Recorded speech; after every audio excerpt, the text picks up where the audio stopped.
ঈদ আনন্দ উপভোগ করতে চট্টগ্রামের পতেঙ্গা সমুদ্র সৈকতে ঢল নামে দর্শনার্থীদের।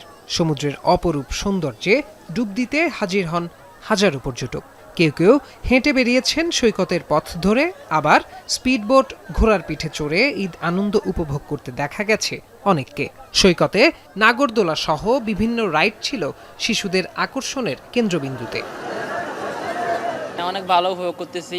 পতেঙ্গা সমুদ্র সৈকত অনেক সুন্দর জায়গা, সেই জন্য আমরা এখান থেকে আসছি। ভালো লাগছে, মনোরম পরিবেশ, এখানে আসলে মন ভালো হয়ে যাবে। জাহাজ দেখছি, পানি দেখছি, পাথর অনেক সুন্দর সুন্দর।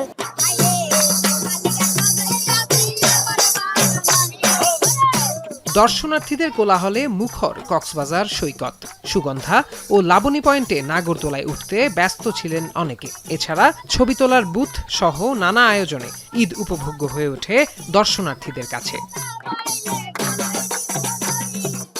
এইবারই বিয়ের পরের প্রথম আর কি ঘুরতে আসা, তো আমরা সম্পূর্ণ ফ্যামিলি নিয়েই আসছি। অনেকবার আসা হয়েছে, এখানে আমার বোনের হাজবেন্ড থাকে, বোন থাকে, বেড়াতে আসছি, এখানে ঈদ কাটাতে আসছি ওদের সাথে। আমাদের কিন্তু পুরো বিচ এলাকায় বিভিন্ন জায়গায় কিন্তু আমাদের হেল্প ডেস্ক রয়েছে, সেখানে কিন্তু আমাদের কন্ট্রোল রুমের নাম্বার, আমাদের অফিসার সিনিয়র যারা রয়েছে তাদের নাম্বারও রয়েছে। যে কোনো মুহূর্তে তারা যোগাযোগ করতে পারে, যোগাযোগ করে আমাদেরকে যদি জানায় তাহলে আমরা বিধি অনুযায়ী যে ব্যবস্থা গ্রহণ করা দরকার আমরা সার্বক্ষণিকভাবে সে ব্যবস্থা গ্রহণ করব।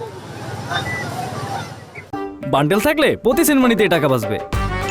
বিকাশ সেনমানি বান্ডেল কিনে জিতুন প্রতি লেনদেনে। তবে ঈদের দিন পর্যটকের চেয়ে স্থানীয়দের ভিড় ছিল বেশি। মঙ্গলবার থেকে ভিড় বাড়ার প্রত্যাশা ব্যবসায়ীদের।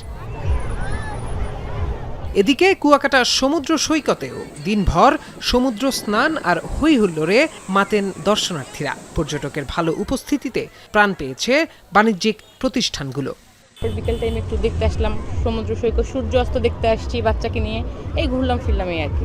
মানুষকে বিনোদন দিই, আনন্দ দিই, আমাদের এত পরিশ্রম হয় তারপর মানুষকে বিনোদন দিই শুধু মানুষের হাসি ফুটানোর জন্য। কালকে হয়তো আমাদের বেচা কিনে শুরু, আজকে তো আপনি এলাকার লোকজন আছে, আপনি যে এখানে তো আপনি যে তারা পোলাপান আছে কিছু আশা মশা কিনে। ঈদ উপভোগ করতে ভ্রমণ প্রেমীরা ঘুরে বেড়াচ্ছেন সমুদ্র থেকে পাহাড়। পরিবার প্রিয়জন সাথে থাকলে ভ্রমণের আনন্দ বহুগুণ বেড়ে যায় বলে জানান ঘুরতে আসা পর্যটকেরা। প্রত্যয় দাস, এখন।